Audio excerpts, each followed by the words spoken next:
பொறுத்து பொறுத்து பார்த்துட்டு அலிரலியல்ல நாயகமே சத்தியமா இது 5மே நடக்காது. நீங்க சொல்ற 5மே முடியாது நாயகமே. முழு குர்ஆனையும் ஓத சொல்கிறீர்கள், எப்படி ஓதுவது? ஒவ்வொரு நாளைக்கும் 4000 தர்மம் செய்ய சொல்கிறீர்கள், எப்படி செய்வது? ஒவ்வொரு நாளும் காபாவை மக்கா மதீனாவில் இருந்து கொண்டு எப்படி மக்காவுக்கு செல்வது? நாயகமே ஒன்றுமே முடியாது. சொர்க்கத்தினுடைய இடத்தை எப்படி பாதுகாக்க முடியும்? எப்படி எதிரிகளை எல்லாம் அழிக்க முடியும்? நடக்காது. பெருமானார் ஏன் நடக்காது?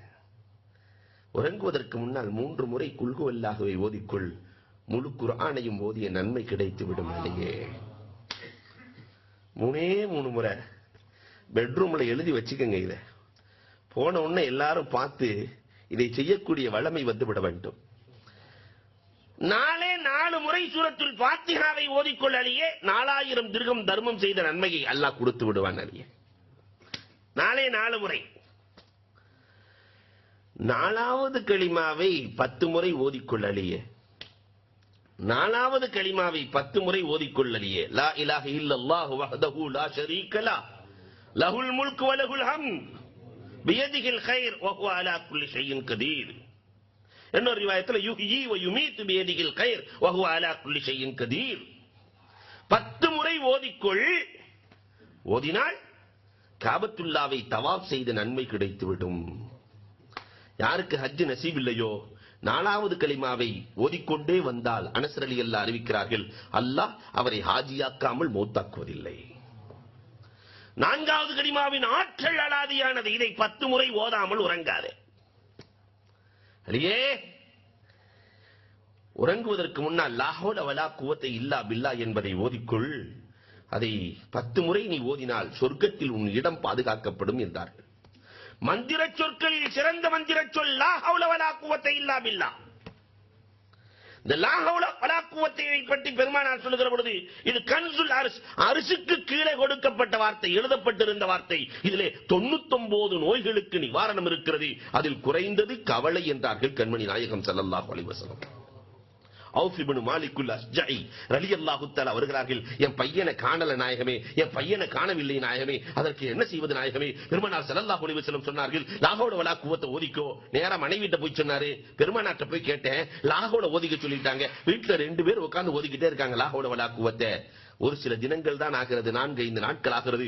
இரவு நேரத்திலே திடீரென்று கதவு தட்டப்படுகிறது. யார் என்று திறந்து பார்த்தால் தன் மகன் மாலிக் இப்னு அஸ்ஜஇல் அஸ்ஜஇ ரலியல்லாஹு தஆலா அவர்கள் கதவை தட்டி 4000 ஆடுகளோடு வந்து நிற்கிறார்கள். போன மகன் 4000 ஆட்டோடு வந்து நிற்கிறார். நேரா பெருமானார்ட்ட இரவோடு இரவாக கொண்டு போய் நிறுத்துகிறார்கள். போன மகன் கிடைச்சிட்டாரு. பெருமானார் ஸல்லல்லாஹு அலைஹி வஸல்லம் அவர்கள் காரணம் கேட்கிறார்கள். மகன் காரணம் சொல்லுகிறார். மாலிக் அழகாக காரணம் சொன்னார். என்னை எதிரிகள் கடத்தி சென்றார்கள் கொலை செய்வதற்காக. அஷ்ஹுருல் ஹுரும் சங்கைக்குரிய மாதமாக இருந்த காரணத்தினால் கொலை செய்ய முடியாமல் ஆடு மேய்ப்பதற்காக என்னை போட்டிருந்தார்கள். என்னை பாதுகாக்க ஒருவனை வைத்திருந்தார்கள். அவன் குடித்துவிட்டு உறங்கினான். அதை பயன்படுத்தி கொண்டு நான் ஓடி வந்தேன். மதீனாவின் எல்லை வரை ஓடி வந்து திரும்பி பார்த்தால் நான் மேய்த்த ஆடுகளும் என்னோடு சேர்த்து ஓடி வந்திருக்கிறேன். நான் மேய்த்த ஆடுகள் நான் ஓடுறத பார்த்துட்டு எஜமா ஓடுறாரு, என்ன பிரச்சனையோ தெரியல, அதுக்கு ஓடி வந்து விட்டது. பெருமானார் ஸல்லல்லாஹு அலைஹி வஸல்லம் சிரிக்கிறார்கள். பார்த்தீர்களா பார்த்தீர்களா, லா ஹவ்ல என்ன வேலையை செய்தது? உங்கள் மகனை மட்டுமல்ல 4000 ஆடுகளை கூட்டி வந்தது. இதுதான் லா ஹவ்ல. இதை அலியே உறங்குவதற்கு முன்னால் 10 முறை ஓதிக்கொள். சொர்க்கத்திலே உன்னுடைய இடம் பாதுகாக்கப்படும். உலகத்தில் எதிரிகளிலேயே பெரிய எதிரி இப்லீஸ். உறங்குவதற்கு முன்னால் அஸ்தாஃபிருல்லாஹ் வ அத்தூபு இலைஹி என்று தௌபா செய்து கொள். அவன் மண்ணை வாரி தலையில் போட்டுக் கொள்வான். காலையிலிருந்து மாலை வரை கெடுத்து வச்சேன், கடைசியில இந்த பாவி அஸ்தக்ஃபிருல்லாஹ் வ அத்தூபு இலைஹின்னு சொல்லி தௌபா செஞ்சிட்டாரு என்று மண்ணை வாரி போட்டுக் கொள்ளுவான். இந்த 5ஐயும் செய்யாமல் உறங்காதே. 3 முறை குல் ஹுவல்லாஹ், 4 முறை சூரத்துல் ஃபாத்திஹா, 10 முறை 4வது கலிமா, 10 முறை லா ஹவ்ல வலா குவத்த இல்லா பில்லாஹ், 10 முறை அஸ்தக்ஃபிருல்லாஹ் வ அத்தூபு இலைஹி. இன்ஷா அல்லாஹ் இதை நாம மௌத் வரைக்கும் ஓதணும். காரணம் அலி ரலியல்லாஹு தஆலா அவர்கள் வஃபாத் வரைக்கும் இதை விடவில்லை. பெருமானார் ஸல்லல்லாஹு அலைஹி வஸல்லம் வளர்த்த விதம் அலாதியானது. அன்பிற்குரியவர்களே, உலகத்திலே முதலில் கல்விக்கு வடிவம் கொடுத்தவர்கள் அலி ரலியல்லாஹு தஆலா தான். பெருமானாரின் வளர்ப்பில் இருந்த அலி ரலியல்லாஹு தஆலா தான் கல்விக்கு வடிவம் கொடுத்தவர்கள். நம்ம நிறைய கல்வியை கற்றுக்கொள்றோம். அலி ரலியல்லாஹு தஆலா என்றைக்குமே விளக்குவது வித்தியாசமாகத்தான் இருக்கும். சராசரி அறிவாளிகளும் அலி ரலியல்லாஹுவையும் ஒரு பக்கம் வைத்து பார்த்தால் அலி ரலியல்லாஹ்வின் அறிவுக்கு முன்பதாக யாரும் நிற்க முடியாது. நம்ம கல்வியை கற்றுக்கொள்கிறோம். இந்த கல்விக்கு ஒரு வடிவம் அலி ரலியல்லாஹு தஆலா தன்னுடைய மாணவர்களை அழைத்து சொல்லுவார்கள், மனிதர்களுக்கு எப்படி உறுப்புகள் இருக்கிறதோ இதை போன்று கல்விக்கும் உருவம் இருக்கிறது என்கிறார்கள்.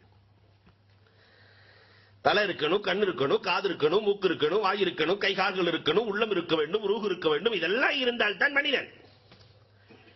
இதை போன்றுதான் கல்விக்கும் தலை இருக்கிறது, கண் இருக்கிறது, காது இருக்கிறது, மூக்கு இருக்கிறது, வாய் இருக்கிறது, எல்லாம் இருக்கிறது. ஏதாவது ஒன்று பழுதுபட்டால், கண்ணு தெரியலன்னா அவனுக்கு பேர் குருடன், காது கேட்கலன்னா அவனுக்கு பேரு செவிடன், கைகால் வேலை செய்யவில்லை என்றால் அவனுக்கு பேர் நொண்டி, தலையே இல்லை என்று சொன்னால் அவனுக்கு பேர் முண்டம். பெருமானார் ஸல்லல்லாஹு அலைஹி வஸல்லத்தினுடைய மருமகனார் அலி ரலியல்லாஹு தஆலா சொன்னார்கள், கல்விக்கு தலை இருக்கிறது, ரஅசுல் இல்ம், கல்விக்கு தலை இருக்கிறது. அது எது தெரியுமா? தன் தோழர்களை பார்த்து கேட்கிறார்கள், மாணவர்களை பார்த்து. அந்த தலை உள்ள கல்வி இருந்தது என்று சொன்னால் உண்மையிலேயே அவன் உயர்ந்த கல்வியை படிக்கிறான் என்று பொருள். கல்விக்கு தலை அத்தவாலு, பணிவு என்றார்கள். எங்கே பணிவு இருக்கிறதோ, எந்த கல்வியிலே பணிவு இருக்கிறதோ அங்கு தலை உள்ள கல்வி இருக்கிறது என்றார்கள் அலி ரலியல்லாஹு தஆலா. இன்னைக்கு நம்முடைய கல்விகள் எல்லாம் தலை இருக்கிறதா?